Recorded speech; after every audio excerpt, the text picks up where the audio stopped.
11 గంటలకల్లా అంతా ఎవరి దోవన వాళ్ళు వెళ్ళిపోతారు. ఇక ఆ ఇంట్లో మిగిలేది చిరంజీవి, అనురాధ మాత్రమే.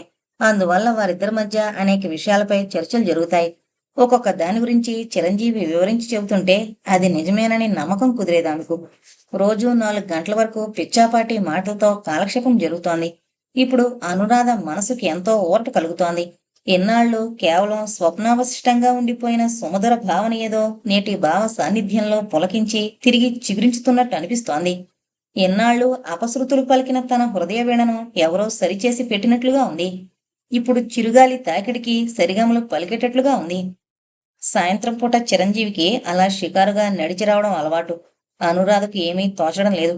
పనివాళ్లు ఎప్పుడూ కంటికి కనిపించకుండా దొడ్లోకి ముందుకి తిరుగుతుంటారు. అనురాధ మొహం కడుపునొచ్చి సూట్ కేసు తెరిచింది. అందులో సారథి మొత్తం అరడజన్ చీరలు తెచ్చాడు. ఎంతవరకు ఆమె 3 మాత్రమే వాడుతుంది.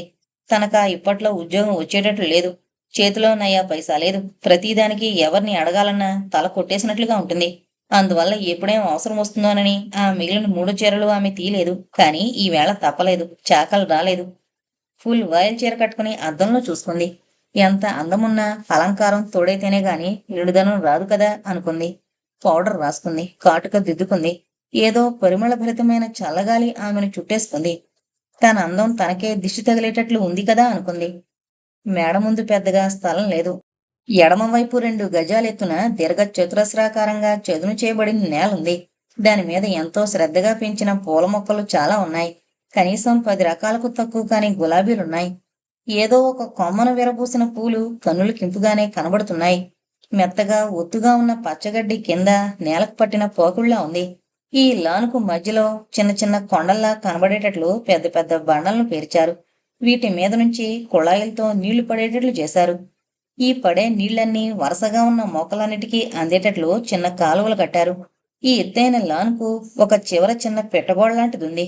దాని మీద కూర్చుంటే ఏదో హాయి పక్కన కూర్చుని పలకరిస్తున్నట్లే ఉంది.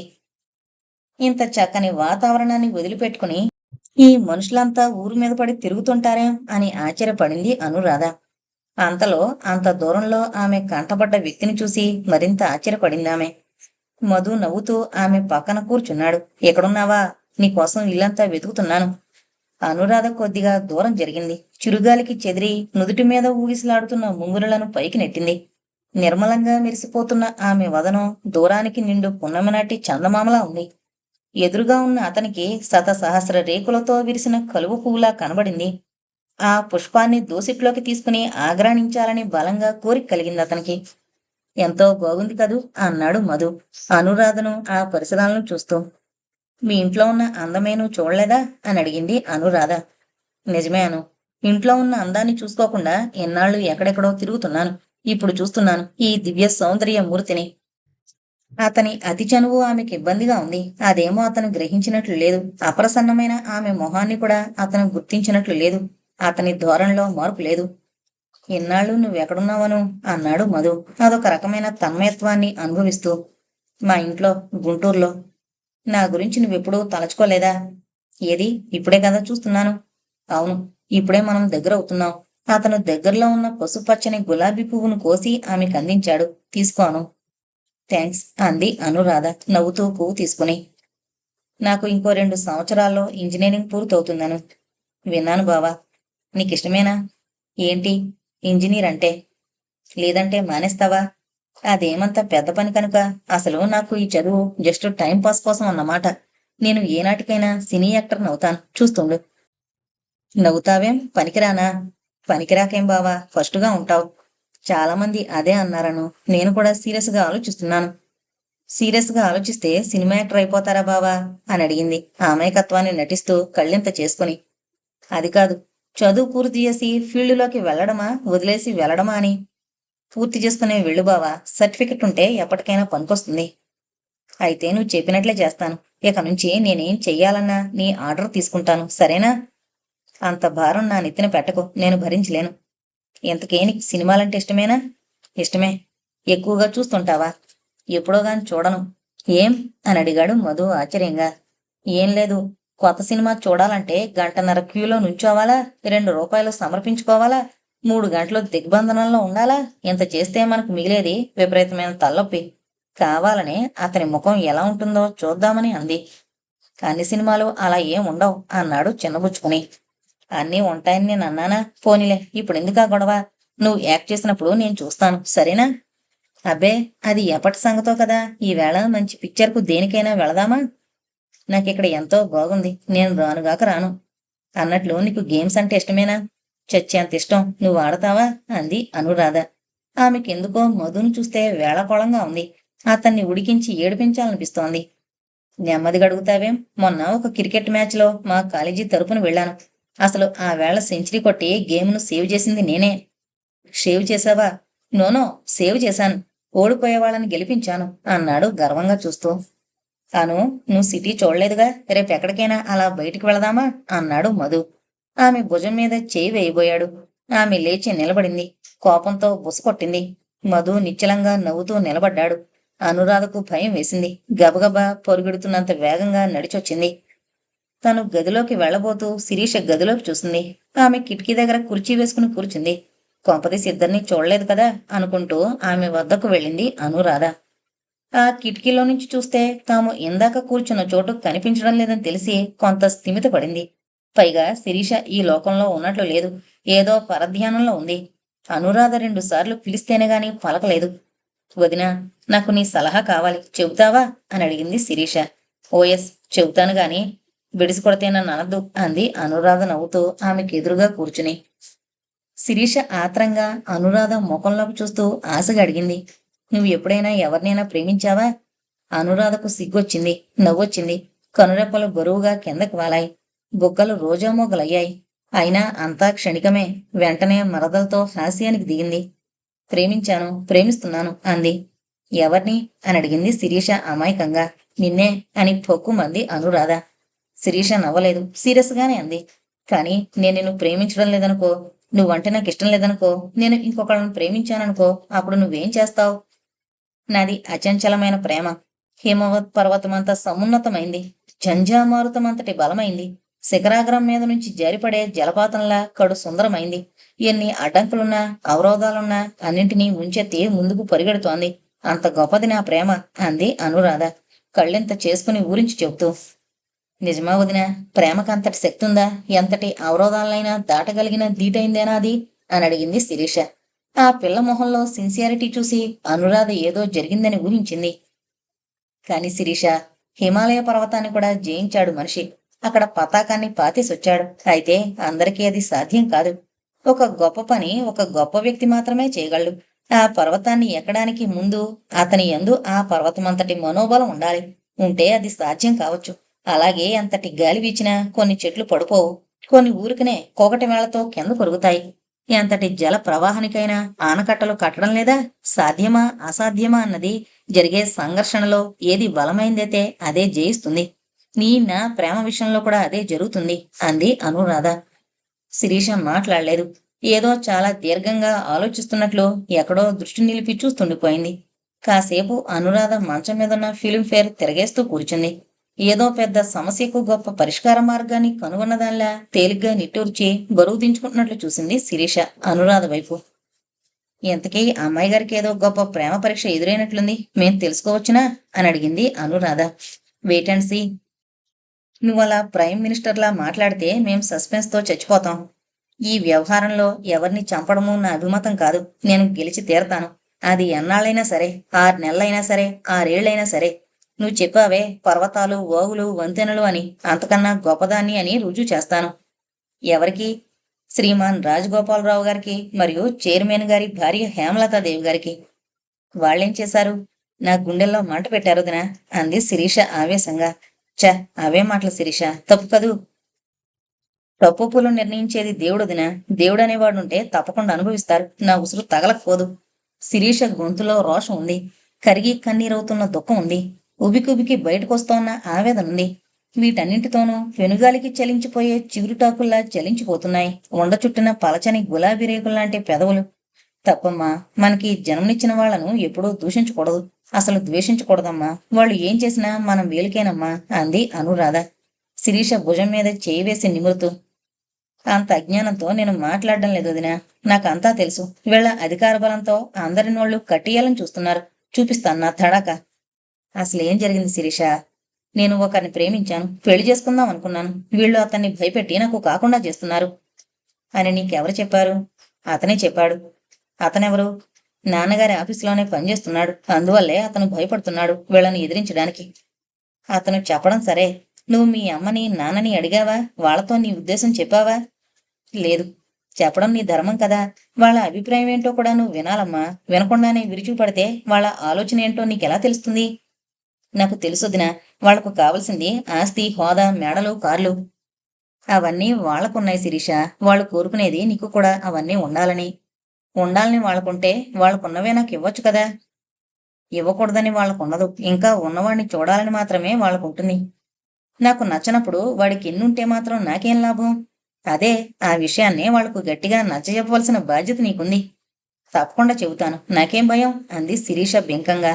అన్నదే గాని ఈ ప్రేమ వ్యవహారాన్ని వాళ్లకు నచ్చజెప్పగలనా అన్న అనుమానం ఆమెలో వెంటనే తలెత్తింది. కాని ఆ శంకను అణుచుకోవడానికే ప్రయత్నించింది. అనురాధకు దాదాపు ఆ ఇంటి వాతావరణమంతా అవగతమైపోయింది. ఈ అస్తవ్యస్తమైన పరిస్థితుల్లో తనని అభిమానించే వాళ్ళు ఒకరిద్దరున్నా వాళ్ళని నమ్ముకుని ఇలా నిరామయంగా ఉండడం అంత భావ్యమైన పని కాదని ఊహించింది. అసలు తను ఏ పరిస్థితుల్లో తన ఇంట్లోంచి బయటకొచ్చిందో వీళ్ళకెవరికీ తెలీదు. తెలియనివ్వడం అంత భావ్యం కూడా కాదు. వాళ్ళ దృష్టిలో తను మరింత పలచనైపోవడం తప్ప పెద్దగా ఒరిగేదేమీ లేదు. కాస్తో కూస్తో తన సంగతి తెలిసినవాడు, తనను దయతో తీసుకొచ్చి ఈ నీడను చేర్పించినవాడు సారథి. అతడిని మరిచిపోలేదు. ఎలా మరిచిపోవడం? అతని ద్వారానే తాను తన కాళ్ల మీద నిలబడగలిగే స్థితి సంపాదించుకోవాలి. అతని సాయం ఇంకా ఎంతో పొందవలసి ఉంది తను. నిన్ననే శిరీష అనురాధకు టెలిఫోన్ ఎలా చేయాలో నేర్పించింది. మధ్యాహ్నం హేమలతాదేవి బయటికి వెళ్ళాక ధైర్యం చేసి ఫోన్ చేసింది. సారథి కావాలండి. నేను సారథినే మాట్లాడుతున్నానండి. రాజగోపాలరావు గారికి పిఏగా చేస్తున్నాడు సారథి. ఆయనతో ఎవరు మాట్లాడాలన్నా ముందు సారథి మాట్లాడి గాని తర్వాత ఆయనకు కనెక్షన్ ఇవ్వడానికి వీల్లేదు. నమస్కారమండి. నేను అనురాధను. నమస్కారమండి. బాగున్నారా? మీ దయవల్ల. నా దయ ఏముందండి? మీకు నాకు అందరికీ కావలసింది ఆ భగవంతుడి దయ అంది అనురాధ నొచ్చుకుంటూ. కాని ఆ భగవంతుడు మాలాంటి సామాన్యులకు ఎలా కనబడతాడండి? కాని కనబడకుండా కష్టాల్లో ఉన్న వాళ్ళని చూస్తూ ఊరుకోలేడు కదండి. అందుకని మీలాంటి గొప్పవాళ్ల రూపంలో కనబడుతుంటాడు. అప్పుడప్పుడు కనికరించి ఇలా పలకరిస్తుంటాడు అన్నాడు సారథి నవ్వుతూ. ఇంకా నయం. ఆ మాటలు అనవలసింది నేను. ఒకరి సహాయ సంపత్తుల మీద ఆధారపడి బ్రతికే జీవిని నేను గొప్పదాన్ని ఎలా అవుతానండి? ఆ మాటకొస్తే ఇతరుల మీద ఆధారపడని వాళ్ళెవరు? చివరికి దేవుడు సైతం తన ధూపదీప నైవేద్యాలకి ఈ మనుషుల మీద ఆధారపడలేదా? ఇక మానవ మాతృలమైన మనం ఇతరులపై ఆధారపడడంలో తప్పే ఉంది. అసలు ఈ జీవితం పొడుగునా జరిగేది అదే కదా. ఒకరికొకరు సాయపడ్డమే కదా ఈ బ్రతుకు అర్థము పరమార్థమును. మీతో మాట్లాడగల నేర్పు నాకెక్కడిది? ఎంతకీ మీ అమ్మగారు ఎలా ఉన్నారు? ఏ అమ్మ సంగతి అడుగుతున్నారు మీరు? నాకిద్దరు అమ్మలున్నారు. ఇద్దరి సంగతి అడుగుతున్నాను. ఇద్దరూ బాగానే ఉన్నారు. మొన్న నిర్మల మీ గురించి అడిగింది. ఏమని అడిగింది? మీరు వస్తానని చెప్పారట కదా. రావాలని నాకు ఉంది. కానీ వీలు పడింది కాదు. మీరు నాకో సాయం చెయ్యాలి. చెప్పండి. సంతోషంగా చేస్తాను. సాయంత్రం 6 గంటలకు మా వీధి చివరకొచ్చి ఉండండి. నేనక్కడికొస్తాను. అక్కడి నుంచి మీ ఇంటికి తీసుకువెళ్ళండి. ఏమంటారు? ఎవరికంటైనా పడితే బాగుండదేమోనని ఆలోచిస్తున్నాను. అందులోనూ నా రోజులు బాగాలేవు. బాగుండదని వీధి చివరికి రమ్మంటున్నాను. లేకపోతే ఇంట్లోకే రమ్మనేదాన్ని. నా అంతట నేనే వద్దామంటే నాకింకా ఈ దోవలవి బాగా పరిచయం కాలేదు. ఈసారి చూపిస్తే ఇక మీరు రానవసరం లేదు. నేనే రాగలను అంది అనురాధ. అలాగే అన్నాడు సారథి అయిష్టంగానే. ఆ సాయంత్రం అనురాధను తనింటికి తీసుకువెళ్ళాడు సారథి. కుళాయి దగ్గర నీళ్లు పట్టుకుంటున్న సరస్వతమ్మ గారు నవ్వుతూ ఎదురొచ్చింది. నిర్మల మేడ మీద నుంచి గెంతుతూ కింద దిగింది. శకుంతల మేడ మీద నుంచే వీళ్ల వంక చూస్తూ నిలబడింది. సరస్వతమ్మ గారు అనురాధను లోపలికి తీసుకుపోయి చాప వేసి కూర్చోబెట్టింది. నిర్మల ఒళ్ళంతా కళ్ళు చేసుకుని చూస్తోంది ఆమె పక్కనే కూర్చుని. ఏ నిర్మల, బాగున్నావా అని అడిగింది అనురాధ. ఆదివారం వస్తానని చెప్పి ఇదేంటి అని కోపం తెచ్చుకుంది నిర్మల. నా తప్పేం లేదమ్మా. మీ అన్నయ్య వచ్చి తీసుకువెళతారేమోనని చూశాను ఇన్నాళ్ళు. ఆయన నన్ను మర్చిపోయినట్లే ఉన్నారు. ఈవేళ నేను ఫోన్ చేస్తేనే గాని రాలేదు అంది అనురాధ సారథి వంక చూస్తూ. ఉరిమురిమి ఎవరి మీదనో పడిందట. చివరికి నేనే దొరికానా మీకు? మరే అంది అనురాధ కళ్ళతోనే నవ్వుతూ. సరస్వతమ్మ గారు అనురాధను కూర్చోబెట్టి వంటింట్లోకి వెళ్ళిపోయింది. వీళ్ళు ముగ్గురు లోకాభిరామాయణంలో పడిపోయారు. కాసేపటికి నిర్మల తన చేతివాచి తీసి చూపించింది అనురాధకు. చూసి బాగుందని చెప్పి తిరిగిచ్చేసింది అనురాధ. చేతికి పెట్టుకోకుండా కేసులో పెట్టి పూజిస్తున్నావేం అని అడిగింది అనురాధ. పెట్టుకుంటే మాసిపోతుంది అంది నిర్మల వెంటనే. అనురాధ సారథి పొక్కున నవ్వారు. నీకెందుకే గడియారం అని ముందరే చెప్పాను. కొనేదాకా నా ప్రాణం తీసింది, కొన్నాక పెట్టి పూజితాం అన్నాడు సారథి. ఓహో, అన్నగారి బహుమతి అన్నమాట అంది అనురాధ. లేకపోతే దాన్ని ముగుడు తెచ్చి ఇచ్చారనుకున్నారా అన్నాడు సారథి నిర్మల వంక చూస్తూ. నిర్మల చిన్నపిల్లలా గునిసింది. నాకేం అక్కర్లేదు, పో నువ్వే పెట్టుకో. అక్కర్లేదని ఇప్పుడు చెబితే ఏం లాభం? 100 రూపాయలు పోసి కొన్నాక ఇప్పుడు ఎవడూ కొండకూడా. మీరు తీసుకోండి వదినా అంది నిర్మల అనురాధతో. నాకెందుకు, మా ఇంట్లో ఎటు చూసినా గడియారమే కనబడుతుంది అన్నదామే. అంటే గోడలు కనబడవా అండి అని హాస్యమాడాడు సారథి. ఏది మాట్లాడినా మీతో కష్టమే అంది అనురాధ చిరునవ్వుతో. ఇంతలో సరస్వతమ్మ గారు ఉప్మా కాఫీ చేసి పట్టుకొచ్చింది. అవి ఆరగించి ఇంకాసేపు పిచ్చాపాటీ జరిగాక వెళతానని లేచింది అనురాధ. అప్పుడప్పుడు ఈ పేదరాల్ని చూసిపోతూ ఉండు తల్లి అంది సరస్వతమ్మగారు. వీలైనప్పుడల్లా వస్తానండి. మీ అభిమానం ఆప్యాయత నాకు మా అమ్మను గుర్తు చేస్తున్నాయి. ఈ వేళ నేను ఆ గొప్పవాళ్ల మధ్యకు వెళ్ళినా నాకేదో జైల్లో పెట్టినట్లుగానే ఉంటుంది. ఇక్కడికొస్తే మిమ్మల్ని చూసి మీతో కాసేపు మాట్లాడితే నేను పోగొట్టుకున్న దాన్ని ఏదో తిరిగి పొందినట్లు, మరిచిపోయిన దాన్ని గుర్తు చేసుకుంటున్నట్లు, వదిలిపెట్టిపోయిన ఊరికి తిరిగొచ్చినట్లు ఎంతో ఆనందంగా ఉంటుందండి. నాకెప్పుడూ మీ మధ్యనే ఉండాలనుంటుంది, కానీ అది సాధ్యం కాదు. నేను మీకు పరాయిదాన్ని కదా అంది అనురాధ కటువైన నిజాన్ని గుర్తు చేస్తూ. అయిన వాళ్ళంతా తవ్వి తలకెత్తుతున్నారా అమ్మా? ఎవరు మనకు అండదండలుగా ఉంటే వాళ్లే అయిన వాళ్ళు అంది సరస్వతమ్మగారు అనురాధకు బొట్టు పెడుతూ.